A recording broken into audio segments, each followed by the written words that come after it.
성경 계속 보고 있는데요. 네, 우리 오늘 또 에스겔서 24장을 좀 보겠습니다. 에스겔서 24장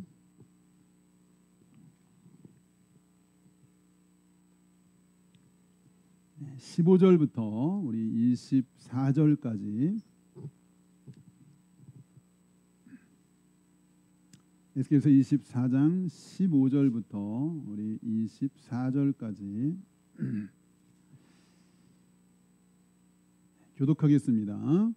여호와의 말씀이 또 내게 임하여 이르시되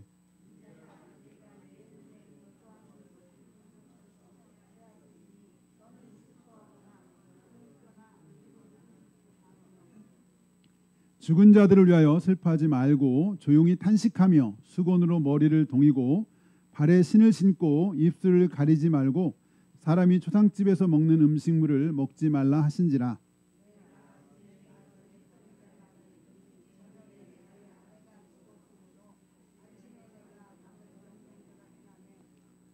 백성이 내게 이르되 내가 행하는 이 일이 우리와 무슨 상관이 있는지 너는 우리에게 말하지 아니하겠느냐 하므로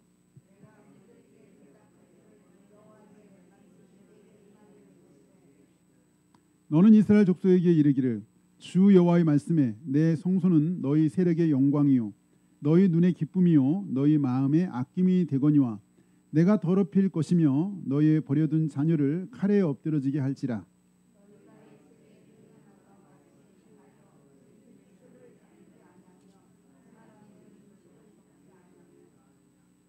수건으로 머리를 동인 채 발에 신을 신은 채로 두고 슬퍼하지도 아니하며 울지도 아니하되 죄악 중에 패망하여 피차 바라보고 탄식하리라.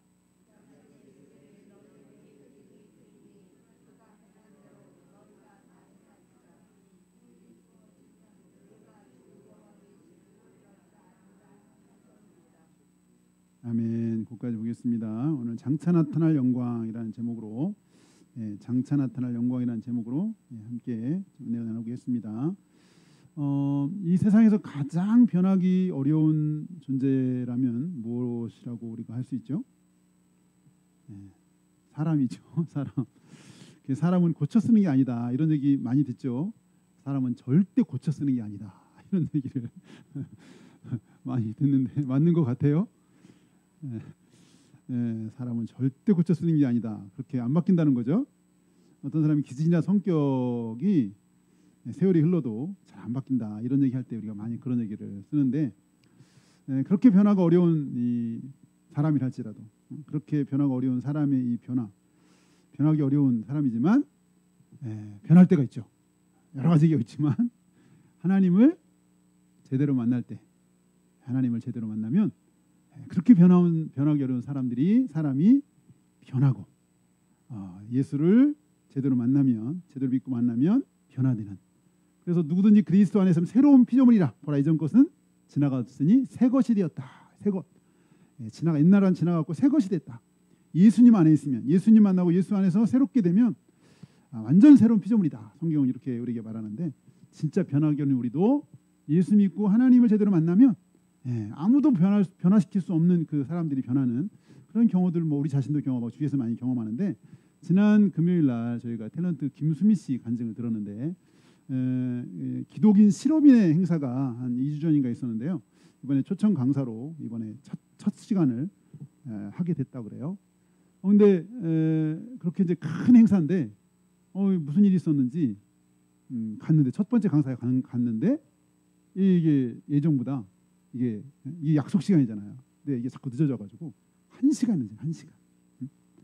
이분이 이제 하는 얘기가 자기가 원래 이 연예계 이 방송계에서 굉장히 유명한데 왜냐면 자기 이렇게 약속 안 지키는 걸 잘 참을 수가 약속 안 지키면 그냥 간대요. 자기 성깔이 보통이 아니어서 보통이 늦는다. 그러면 이렇게 그냥 시간 되는데 왔다 그냥 가면 조용히 간대. 그래서 자기가 출연하는 모든 이 영화나 드라마 스태프들이 초긴장을 한다는 거죠. 근데 지금 1시간이나 늦어졌지만 자기가 아름답게 기다렸다. 왜냐? 내가 하나님을 만났기 때문이다. 하나님 만났기 때문에. 하나님 만나 내가 이렇게 변화됐다. 그리고 사실 자기가 뭐 진짜인지 모르겠지만 자기가 요즘 출연료가요 몇 시간이면 1,000만 원이래요. 네? 김순 씨가. 근데 여기 이번 기독 실업인회에서 자기를 이렇게 초청했을 때 아무것도 묻지도 따지지도 얼마를 주느니 거기 누가 오느니 어떤 사람이 오는지 강사가 누군지 전혀 묻지 않고 왔다는 거예요. 왜? 하나님을 만나서 제가 변화됐다는 거예요. 자기가. 옛날 같으면 엄청 따지고 막 이렇게 했다는 얘기겠죠. 그러면서 자기가 이렇게 대하는 환경은 똑같은데 마음이 바뀌고 인생관이 달라졌대. 인생관이. 자기 이제 남은 사명이 뭐냐? 남은 사명. 이제 하나님 믿지 않는 사람을 돌아오게 하는 거. 자기가 죽을 때까지 자기 임무가 뭐냐? 하나님 믿지 않는, 예수님 믿지 않는 사람들을 예수님께 돌아오게 하는 게 내 임무다. 이런 간증을 하시더라고요. 뭐 잘은 모르지만 하여튼 대충 그렇다는 얘기도 듣고 가끔 뭐 예전에 무슨 뭐 빙의 사건 있고 해가지고 참 안타깝게 생각했는데 알고 보니까 이분이 모태신앙이었더라고요. 56년인가를 떠나 살다가 56년 만에 돌아왔는데 제목이 그날 간증 제목이 진작에 알았더라면 그러니까 진작에 예수님 만났고 하나님 만났더라면 이런 제목이었어요. 간증 제목이. 어쨌든 그렇게 삶이 달라졌다고. 그러면 자기 이제 바뀐 여러 가지 삶에 대해 나중에 좀 얘기했어요. 자기 집에 옥상에 물 새가지고 뭐 있었던 사건 얘기하면서 자기가 이제 그 옥상을 아주 막 꾸몄는데 물이 새는 거예요. 밑에 자기 그 옛날 같으면 뭐 그 여러 가지 막 따지고 그랬을 텐데 밑에 집에 물도 샌다니까 그거 1,500만 원 드려야 되는데 그냥 해라. 고민도 안 하고 이거 다른 사람을 위한 길이고 묻지도 따지지 말고 이거 해라. 작업해라. 자기가 갖고 오고 애지중지하는 건데 그거 의미가 없다. 그러니까 하나님을 알았기 때문에 하나님 만났기 때문에 정말 자기 삶이 난 얼마나 살았는지 모르겠는데 본인이 이제 그렇게 한 거예요. 그 얘기를 2주 전인가 이렇게 기독 실업인회에서 자기 삶이 너무나 많이 달라지고 있다. 하나님 만났기 때문에. 하나님 몰랐다면 자기도 그렇게 했을 텐데 자기 고집대로 내가 하고 싶은 대로 내가 원하는 대로 막 그렇게 승질 부리면서 승깔 부리면서 했을 텐데 그러면서 자기 남편한테도 자기 남편이요 기죽어 살았대요. 겨다녔대 자기 옆에서. 요즘은 막 피고 산대. 자기가 하나님 만나 변화되니까 남편이 살아났대. 남편도 완전 살아났대. 새 피조물이 됐어 남편이. 그러면서 자기가 사실은 살면서 이혼을 몇 번이나 하려고 그랬다는 거예요. 이혼을 사실은. 지금 보니까 너무 고맙고 그래도 저 사람 만나도 저 자녀 잘 낳고 산 것이 너무 감사하고 사람은 똑같은데 자기가 하나님 만나고 변하니까 다 감사하고 남편도 그렇게 자기는 문제라고 생각했는데 이제는 고맙고 감사하다고. 이렇게 진짜 변하기 힘든 김순희 같은 사람이 어떻게 변하겠어요? 누가 변화시키겠어? 그건 전 잘 모르지만 근데 이렇게 하나님을 만나니까 하나님을 제대로 만나니까 그렇게 바꿀 수 없는 아무도 어떻게 하고 터치할 수 없는 사람도 바뀌는 변화되는 이게 참 놀라운 일 아닌가. 놀라운 일 아닌가. 우리가 뭐 성경에 많은 인물들이 그렇게 예수님 만나고 극적인 변화한 사람 사도 바울 돼가지고 놀라운 삶의 변화되는 많은 사람들이 우리가 알고 있는데 이렇게 우리가 예수님을 알고 하나님을 만나면 우리 삶이 달라지게 되는 거죠. 왜냐하면 뭐 여러 가지 있겠지만 달라지는 것 중에 하나가 뭐냐면 하나님을 만나고 보니까 내가 알고 있던 이게 전부가 아니고 내가 알고 있는 세계가 전부가 아닌 거죠. 하나님 만나니까 더 영광스럽고 놀라운 세계가 있고 진짜 천국과 지옥도 있고 예수님 믿기 이 땅에 전부자고 죽으면 끝인 줄 알았더니 이 땅의 삶이 전부가 아닌 거예요. 이 땅의 전부가 아니에요. 오히려 성경은 이 땅은 오히려 아주 일부다. 이 땅의 삶은 아주 일부다. 잠깐이다. 성경은 오히려 안개와 같다. 이렇게 말하고 오히려 더 영광스러운 이 땅에서 더 놀랍고 영광스러운 세계가 있다라고 말씀하시고 우리도 알게 된 거죠. 고린도서 4장 17절에 우리가 잠시 받는 환난에 경한 것. 사실 사도 바울이 당했던 환난은 엄청난 환난인데 그 환난도 가볍다는 거예요. 왜? 앞으로 장차 올 영광, 지극히 크고 영원한 영광에 비하면 이건 아주 가볍다. 우리가 이 땅에서 아무리 큰 고난을 당해도 아무리 어려운 일을 당해도 우리에게 앞으로 있을 그 놀라운 영광에 비하면 이건 아주 가볍고 작고 지극히 작고 조그만 거다. 이렇게 표현을 했죠. 그러면서 고린도서 4장 18절에는 우리가 주목하는 것은 보이는 것이 아니요 보이지 않는 것이니 보이는 것은 잠깐이요 보이지 않는 것은 영원합니다. 우리가 보이는 100년이라 할지라도 120년이라 할지라도 이거 하나님 시각으로 보면 잠깐. 이 보이지 않는 것, 보이는 것은 잠깐이요 보이지 않는 것은 영원하다. 그래서 우리가 이 보이는 잠깐 세계를 주목하는 게 아니라 이 보이지 않는 것을 주목한다라고 고린도서 4장 17절에 우리가 주목하는 것은 보이는 것이 아니요 보이지 않는 것이니 보이는 것은 잠깐이요 보이지 않는 것은 영원함이니라. 우리가 하나님을 만나면 변화되는 것이 이런 세계가 있다는 걸 아는 거죠. 이런 세계가 있다는 거. 다 그랬겠지만 저도 대학교 1학년 때 예수님을 만나고 깜짝 놀랐죠. 이런 세계가 있구나. 정말 하나님이 계시구나. 하나님의 세계가 있구나. 천국도 있고 지옥도 있구나. 진짜 저는 충격이었어요. 진짜. 저는 이제 물론 뭐 어쨌든 그렇습니다. 어쨌든 우리 16절 보겠습니다. 16절. 우리 16절 시작. 인자야 내가 내 눈에 기뻐하는 것을 한 번 쳐서 빼앗으리니 너는 슬퍼하거나 울거나 눈물을 흘리거나 하지 말며. 사실 우리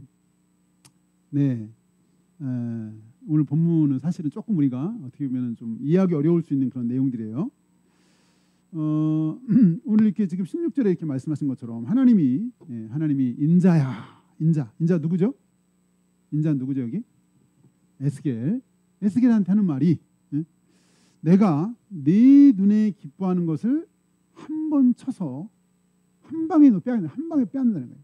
그러니까 에스겔이 정말 기뻐하는 것을 한 방에 뺏어간다는 거예요. 근데 그렇게 에스겔이 기뻐하는 걸 한 번 뺏어가면 하나님도 아셔서 뭐라 썼냐면 슬퍼하고 울고 눈물을 흘릴 만한 사안이라는 걸 아신 것 같아요. 그러니까 야 네가 정말 기뻐하는 그거 내가 한 번 뺏어갈 텐데 너 그렇다고 해서 울거나 눈물 흘리거나 슬퍼하지 말라는 거예요. 어떻게 보면 이거 하나님 좀 조금 너무 심하신 게 아닌가.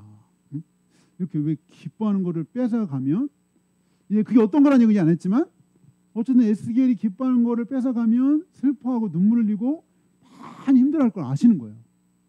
근데 그걸 뺏어간다는 거예요. 그러면 이게 참 하나님이 이렇게 이런 일도 하시나 때로는 좀 이해하기 어려울 수 있는 거예요. 이제 여기 17절도 보겠습니다. 17절 시작. 죽은 자들을 위하여 슬퍼하지 말고 조용히 탄식하며 수건으로 머리를 동이고 발에 신을 신고 입술을 가리지 말고 사람이 추상집에 먹는 음식물을 먹지 말라 하신지라. 아까는 그냥 눈에 기뻐한 것만이라고 했는데 여기 17절에 보니까 죽은 자, 초상집 행위니까 이 뭐가 죽는다는 얘기죠. 뭐가 죽는다는 얘기예요. 이거 굉장히 심각한 얘기인데. 하나님 왜 이렇게 하나님 선지자의 기뻐한 것을 이렇게 쳐서 빼앗으시나? 혹시 여러분 중에는 여러분의 삶에는 이렇게 이것이 없으면 너무 슬프고 막 눈물이 나고 견딜 수 없는 그런 게 있을까요? 있을까요? 있겠죠. 아마 자녀가 제일 먼저 떠오르지 않을까요? 배우자보다는. 모르겠네요. 배우자는 가도 되는데 아들은 안 돼. 딸은 안 돼. 이제 꽃도 못 폈는데 이럴 수도 있을 테죠.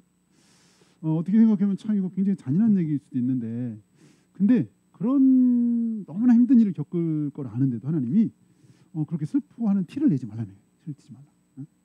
사실 어떻게 보면은 이제 여기 아직 안 나왔지만 에스겔이 가장 기뻐하는 거 사실 에스겔한테 기뻐할 만한 게 도대체 뭐가 있을까? 지금 에스겔의 가정사는요 아직까지 이렇게 베일이 가려 있어요.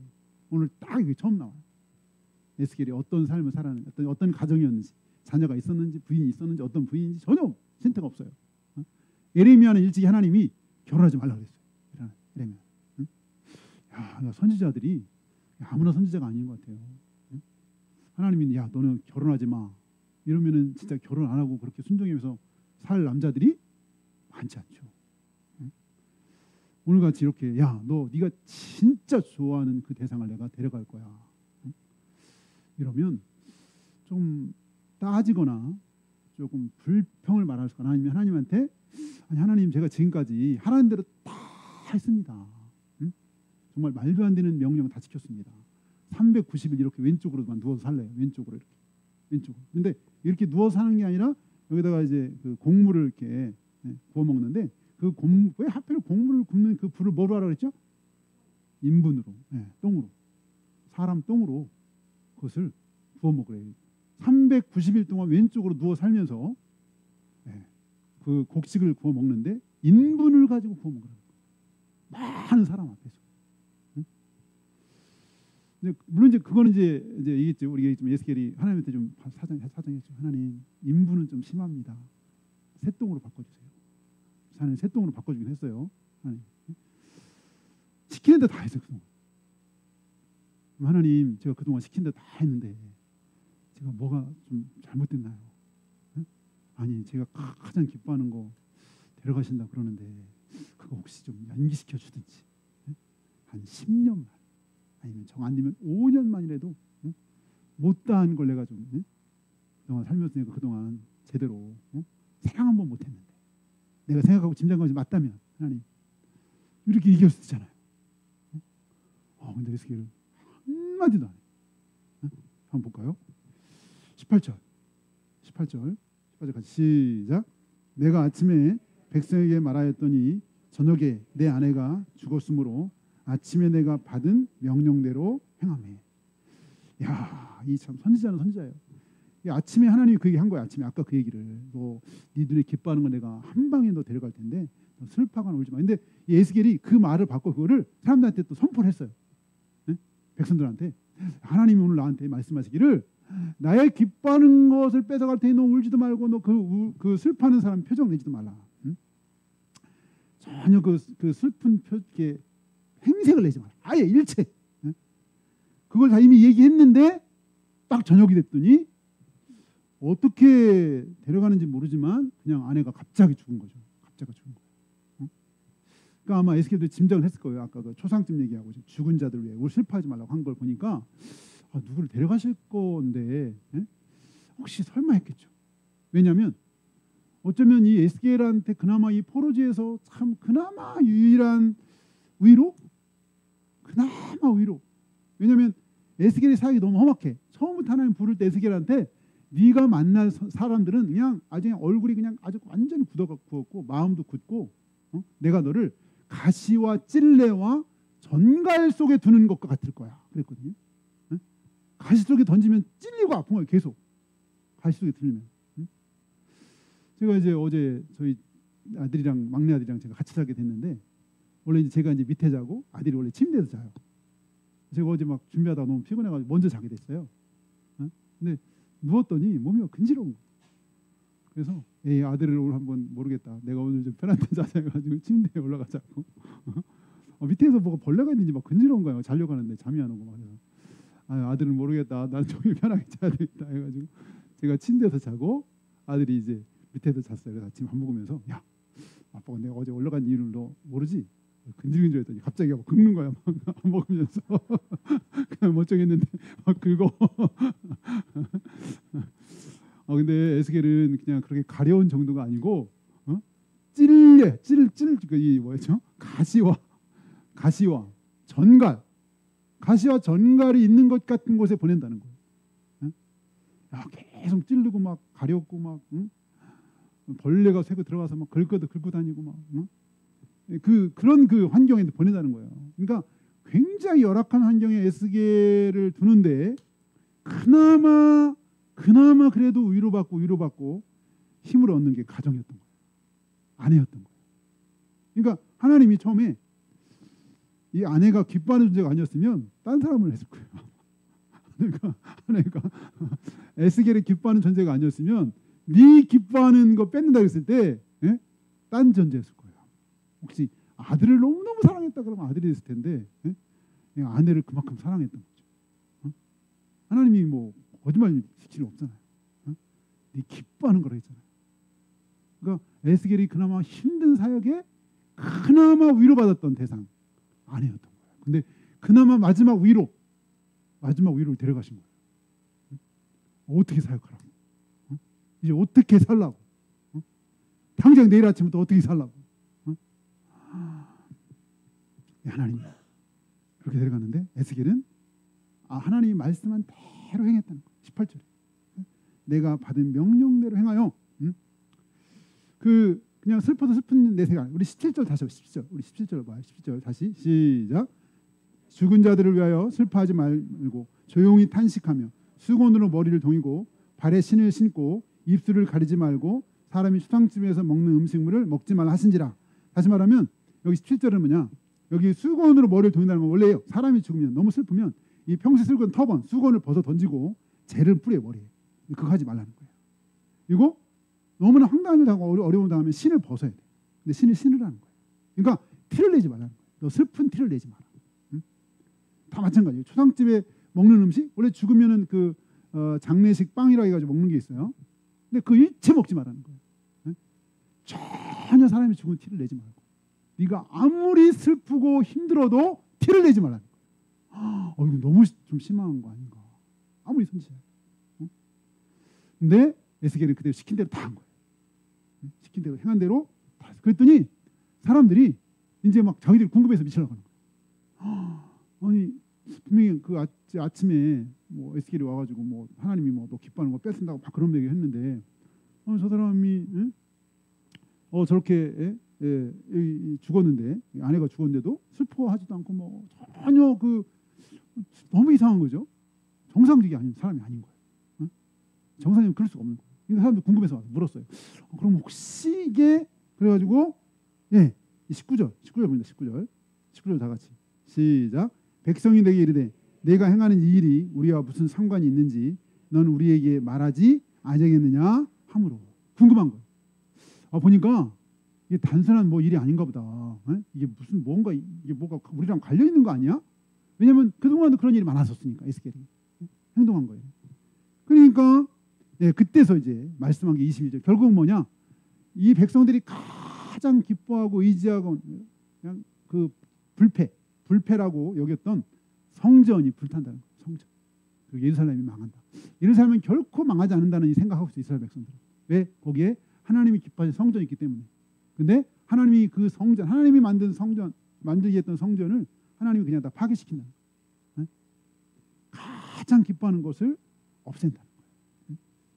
그러니까 에스겔이 가장 기뻐하는 것을 하나님 뺏어간 것처럼 이 백성들이 가장 기뻐한 것을 하나님이 이제 그걸 파괴하는데 너무 그것이 황망하고 기가 막혀서 그들이 슬픔을 표현할 겨를이 없다는 거예요. 그 슬픔. 그래서 여기 22절 한번 같이 22절 23절 시작. 너희가 에스겔이 행한 바와 같이 행하여 입술을 가리지 아니하며 사람이 음식물을 먹지 아니하며 수건으로 머리를 동인 채 발에 신을 신은 채로 두고 슬퍼하지도 아니하며 울지도 아니하되 죄악 중에 패망하여 피차 바라보고 탄식하리라. 죄악 중에 패망하여 피차 바라보고 탄식하리라. 사실은 이날에 지금 본국에서 예루살렘이 파괴되는 날이에요. 예루살렘 파괴되는 날. 그 얘기를 듣고 이들이 너무 황망해서 슬픈 내색 팔 수 없을 만큼. 여기 24절도 맞아. 다시 한번 보면 24절 시작. 이같이 에스겔이 너에게 표징이 되리니 그가 행한 대로 너희가 다 행할지라. 이 일이 이루어지면 내가 주 여호와인 줄을 너희가 알리라 하라 하셨느니라. 이 에스겔이 그냥 이걸 다 끝까지 순종한 거예요. 다 순종. 다 이해할 수는 없지만, 그냥 하나님이 하라는 대로 했어요. 어떻게 이럴 수가 있을까? 보통 사람이라면 우리에게 보통 하나님 말씀하시면 우리가 이렇게 막 제깍 듣나요? 우리가 너 이거 해. 제깍 듣나요? 이게 쉽지 않거든. 하나님 말씀하시면 바로바로 순종하는 거 어려워요. 뭐 이거는 뭐 하나님 저에게 말씀하셨다고 생각하기는 어렵지만 제가 이제 올해 저희 노예 하도 막 그 노예 뭐 이렇게 섬기고 뭐 임원하라 그래가지고 저 그럼 말단 하나 하고 있는데 저희가 이제 10월달에 큰 행사 노예 가장 큰 행사가 있어요. 2박 3일 동안 아니 3박 5일 동안 가장 큰 행사가 있는데 자꾸 막 저한테 이거 뭐 기도해야 될 거에 대한 부담을 주시는 거예요. 아니 뭐 부담을 주시는 건 제가 생각하면 모르겠어요. 저는 이제 하나님 주신 부담을 생각하는데 나는 말단이고 난 이거 책임자도 아니고 내가 주관자도 아니다. 응? 자꾸 그냥 버텼어요. 걔 나설 일도 아니고 괜히 뭐 내가 나댈 사람도 아니고 뭐. 자꾸 막 부담을 주시는데 이건 내가 뭐 순종해야 될 일 아닌가? 그래서 일단 노회장님한테 얘기하고 그다음에 그 책임자이신 총무님한테 말씀드렸어요. 자꾸 이제 저한테 이런 이상한 부담이 있다. 너무 큰 행사인데 같이 기도하라고는 부담을 주셨다. 각자는 기도하겠지만 같이 기도하라는 부담을 주셨다. 응? 그랬더니 그러면 해야죠. 그러면 다들 스케줄이 바쁘니까 번개로 하자. 번개. 응? 딱 정해놓고는 다 스케줄이 있으니까 그냥 되는 사람 영상으로 대신 영상으로 되는 사람 그냥 뭐 몇 사람이든지 되는 사람 하자. 그랬더니 그렇게 하라고 그래가지고 그래서 제가 뭐 노회장님이 인도하시라고 했더니 그냥 목사님 저복하래. 총무님한테 하시라 했더니 저복하래. 어떻게 할 수 없이 그냥 제가 기도제목 쳐가지고 응? 번개로 한 번을 했는데 또 자꾸 막 또 부담 주시고 그 다음 주에 또 얘기했어요. 응? 그랬더니 그럼 하시죠. 근데 신기하게 그렇게 기도하고 나면 변화가 있는 거예요. 눈에 보이는 변화. 그래서 자꾸 나한테 이런 부담을 나는 말단이고 책임자도 아닌데 왜 자꾸 나한테 이런 부담을 주셔가지고 그냥 혼자는 기도하지만 같이 기도하라. 같이 함께 기도하라. 어쨌든 근데 하나님 우리에게 뭘 말씀하실 때 우리가 이렇게 바로 순종하는 게 쉽지 않아요. 물론 어떤 경우는 하나님 뜻인지 아닌지 모를 경우도 있죠. 내가 이거 내 생각 아니야? 뭐 이럴 수도 있는 경우도 있고. 근데 하나님 뜻이 명확해도 안 할 수도 있어요. 근데 에스겔은 정말 좀 너무 좀 가혹한 말씀인데 그냥 그 불평하고 순종하는 거. 이런 이 사람의 변화, 이런 변화가 어떻게 가능한가? 그래서 생각해봤어요. 에스겔이 어떻게 이런 명령에 그냥 아무런 불평 없이 어떻게 이렇게 그냥 순종하고 그랬을까? 생각해 첫 번째는 그렇지. 우리가 지난주에 우리가 말씀 나눴지만 그래 하나님을 봤지. 에스겔이 하나님을 만났고 하나님 영광을 봤잖아요. 에스겔 1장에 우리가 지난 주일날 봤지만 하나님이 그 그발강가의 절망 가운데 있었을 때 하나님이 자기에게 찾아오셔가지고 하늘문이 열리면서 그 엄청난 하늘의 영광을 보여주시고 그리고 정말 하나님 도대체 뭐 하겠냐 그랬는데 보니까 하나님이 엄청나게 열심히 일하고 계신 걸 봤고 정말 그 말로 형용할 수 없는 하늘의 영광을 본 거죠. 하나님을 봤고 하나님의 영광을 봤어요. 근데 그때만 본 게 아니야. 에스겔 8장에도 보면 또 그때 하나님 영광이 나타났다. 그발강가에 나타난 하나님 또 나타났다는 거예요. 천사들과 함께. 네 생물 막 스랍들 천사들과 함께 나타나는 거예요. 에스겔이 이런 체험을 많이 했어요. 하나님의 영광을 보고 하나님을 만나니까 사실은 나에게 있어질 어려움이나 이게 상대적으로 이 하나님의 엄청난 역사와 영광에 비하면 이게 상대적으로 별거 아닌 것처럼 되는 거죠. 자기는 사실 큰일인데 아내가 죽고 이건 엄청난 인간사에는 굉장히 큰일인데 하나님의 그 큰 영광과 역사를 보고 이제 뒤의 일이지만 나중에 또 하나님이 어떻게 역사하실지를 또 보여줬어요. 엄청난 성전을 보여주시고 그리고 성전에서 물이 나와가지고 막 모든 걸 살리는 것부터 해가지고 에스골 그 골짜기에 뼈들이 막 살아나는 것부터 해가지고 하나님이 너무너무 놀라운 것들 보여줬어요. 이야 하나님은 내가 알 수 없는 어떤 세계의 역사들 이루어 가시는구나. 우리 인간이 다 모르는 잘 알지 못하는 그런 하나님의 역사를 이루어 가시는데 우리는 믿지도 않고 알 수도 없고 그런 일을 행하시는구나. 이런 하나님을 만나고 하나님에 대한 이런 신뢰가 생긴 거죠. 신뢰. 그러니까 하나님이 그냥 하라면 하는 거예요. 뭐든지. 마치 아브라함이 생각나죠. 아브라함이 그 늦게 기다리고 100세 때 낳은 이삭을 바치라고 할 때 진짜 성경에 보면 진짜 고민 없이 그냥 그 100세의 아들을 바쳤죠. 마치 그걸 보는 것 같아요. 에스겔은. 그러니까 얼만큼 하나님을 알고 하나님의 그 영광을 알고 하나님에 대한 신뢰가 있느냐. 이게 지금 어떻게 보면 인간적으로 볼 때 좀 이렇게 하나님 말도 안 되는 것 같고 좀 굉장히 가혹한 것 같은 말씀인데 전혀 불평 없이 그냥 순종하고 하나님 앞에 이렇게 나가는 이런 게 아니냐. 그러니까 바꿔 말하면 우리가 하나님 말씀 잘 못 듣고 우리가 하나님 삶의 변화가 없고 하나님 말씀 잘 순종 못하는 거 그만큼 우리가 하나님을 모르거나 하나님의 영광을 우리가 잘 모르거나 하나님을 만나지 못했거나 하나님을 신뢰하지 않거나 이런 거죠. 이런 거 반대로 말하면. 그러니까 이 에스겔은 정말 하나님의 하나님을 만난 하나님을 보고 하나님의 영광을 체험한 이런 아주 정말 생생한 은혜가 있는 거예요. 생생한 은혜. 그러니까 정말 이렇게 좀 수용하기 어려운 것인데 우리가 볼 때는 그냥 그런 것도 그냥 다 행한다. 여기 말씀대로 행했다. 말씀대로 행했다. 이렇게 도전이 되는 아침에 내가 받은 명령대로 행함에 이렇게 말할 수 있다라는 거죠. 이렇게 말할 수 있다. 또 하나는 이제 아까 가장 기뻐하는 거, 가장 기뻐하라 그러는데 사실은 이게 이제 하나님 이렇게 하는 이유가 이 백성들의 충격요법, 강력한 메시지를 주라는 거거든요. 아무리 말해도 안 들어. 여기 지금 24장 앞에 보면 녹슨 가마가 있어요. 그러니까 좀 막 녹슨 가마가 있는데 여기 고기를 넣고 막 삶을 해. 근데 왜 그렇게 하느냐? 그 녹슨 녹이 아무리 해도 녹이 안 벗겨지는데 여기다가 그냥 그 고기를 집어넣고 완전히 고기가 다 탈 때까지 막 때려요. 왜? 그렇게 하면 혹시 녹이 벗겨질까? 그 녹이 뭐예요? 죄인 거예요. 이스라엘 백성의 죄. 그 이스라엘 백성의 죄 때문에 망하는데 이렇게 얘기하면 안 되는 거예요. 그러니까 하나님이 강력한 축구요법으로 선지자의 가정을 메시지로 삼은 거예요. 좀 이거 너무 잔인하죠. 옛날 호세아처럼 호세아가 그랬잖아요. 하나님께 그 시대 메시지를 주려고 너는 음란한 여인을 부인으로 삼아라. 이건 진짜 이거는 정말 인간적으로 말하면 수용하기 어려운. 또 나중에 막 바람피러 나갔는데 또 데려오라고 그러죠. 데려다 살라고 막 그래요.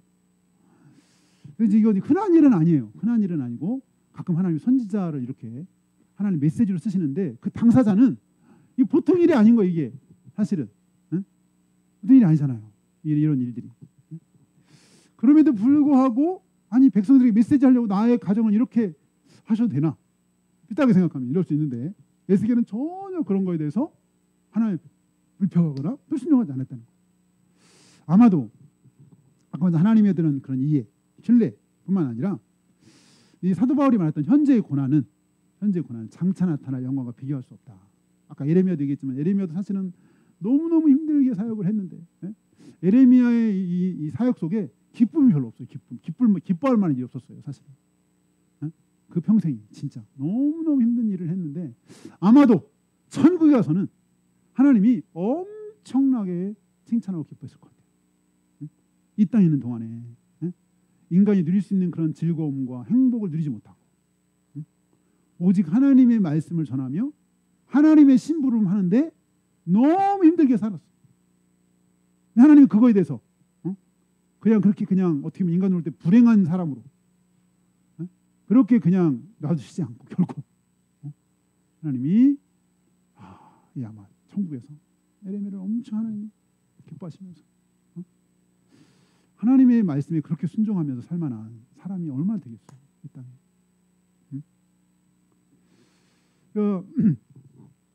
장차 나타날 영광. 아까 사도 바울이 얘기했지만 현재의 고난은 장차 나타날 영광과 비교할 수가 없다. 현재의 고난 장차 나타날 영광과 비교할 수 없다.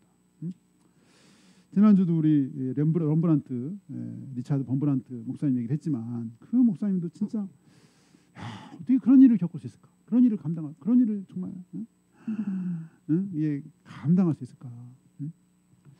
생각하건대 현재의 고난은 장차 우리가 나타날 영광과 비교할 수가 없다. 비록 이렇게 어렵지만 때로 우리가 비유하기를 출산의 고통을 감내하고 아이를 낳는 이유가 아이를 통해서 얻는 기쁨과 행복이기 때문에 비록 출산의 고통이 있지만 지난번에 누가 그런 얘기 하더라고요. 저희가 산에 이렇게 가면 막 너무 힘들면 내 산에 다시 하나 된다고 그러다가 또 산에 온다는 거예요. 그러면서 그분이 그러더라고요.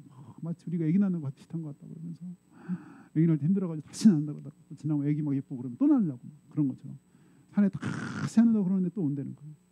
그 산에 올 때 주시는 그 뭐가 있어서 그런 것처럼 이 현재 어려움이 있지만 장차 나타날 영광과 좋게 비교할 수 있기 때문에 우리가 이 땅에 있는 동안에 이 세상 사람들과 다르게 살고 다른 가치관을 살고 좀 하나님의 말씀에 우리가 주의하면서 순종하면서 하나님의 뜻을 이 땅에 펼치고자 살고 사는 것이죠.